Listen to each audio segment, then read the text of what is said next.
आपका optional subject क्या है? Literature of Hindi language. तो हिंदी लिटरेचर ही आपने क्यों चूज किया? ये तनाव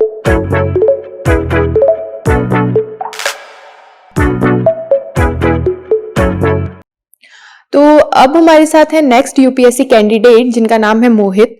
तो चलिए जानते हैं कि अब तक की इनकी यूपीएससी जर्नी कैसी रही है और क्या कुछ आगे इन्होंने अपनी प्रिपरेशन में फेस किया है, वो सब इनसे जानते हैं। Hello sir. सर आप मैं ये पूछना चाहती हूँ कि आपकी अभी तक की यूपीएससी जर्नी जो भी रही है वो कैसी रही है, मतलब क्या प्रॉब्लम्स अगर कुछ फेस करनी पड़ी आपको या फिर क्या आपके सामने चैलेंजेस आए हैं, उन सब के बारे में।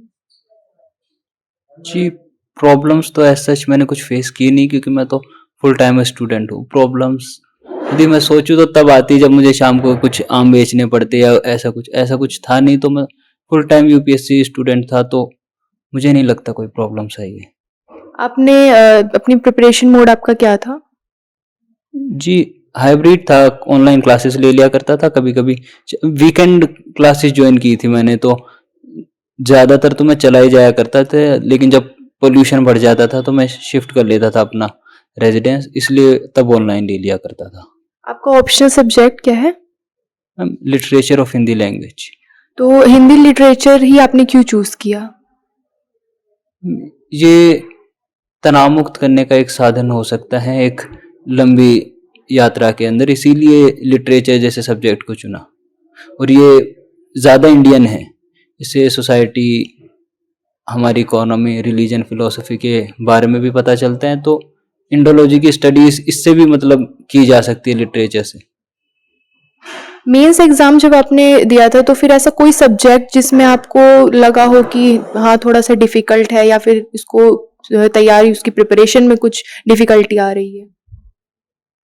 नहीं, ऐसे तो यूपीएससी कोई एक डिफिकल्ट एग्जामिनेशन परसीव किया जाता है, और सब्जेक्ट्स जो है मेंस के अंदर जनरल स्टडीज के हैं, ज़्यादा डीप में क्वेश्चन आते हैं नहीं। और यदि क्वेश्चन ऐसे सब्जेक्ट होते हैं जैसे साइंस टेक्नोलॉजी, तो ज़्यादा एप्लीकेशन बेस्ड ही आते हैं। तो उनकी साइंस हमें समझने की ज़रूरत नहीं है, बस एक ब्रॉड ओवरव्यू होना चाहिए और एक थोड़ा एडवेंचरस माइंडसेट की हम सेट करके देख लिए यहाँ लग सकता है, यहाँ इसकी एप्लीकेशन हो सकती है।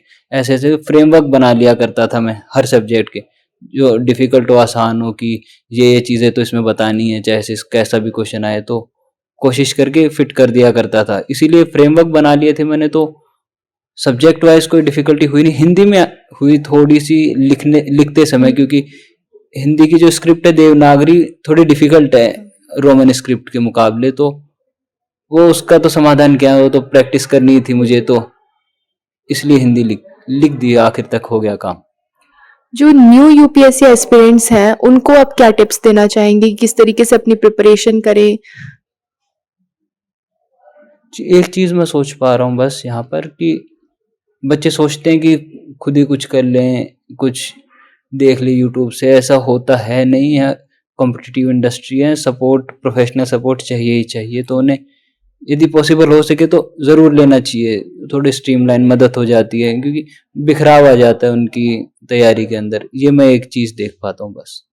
आज आप प्लूटस आईएएस में अपने मॉक इंटरव्यू के लिए आए हैं, तो क्यों चूज किया आपने प्लूटस आईएएस को ही? ये एक रैंडमली मुझे कोई पर्सन मिल गया कि चलो चलो चलना ही पड़ेगा आपको। तो फिर मैंने सोचा कि देना तो है ही, इसलिए रजिस्ट्रेशन करवा दिया। और जल्दी जल्दी यहाँ पर स्लॉट भी मिल गए, क्योंकि अभी बाकी कोचिंग्स में थोड़ा स्लॉट जल्दी फुल हो जाते हैं, तो उनके मुझे बाद तक देने पड़ेंगे। ये सबसे जल्दी हो गया इसका स्लॉट, इसलिए आ गया। Thank you so much sir.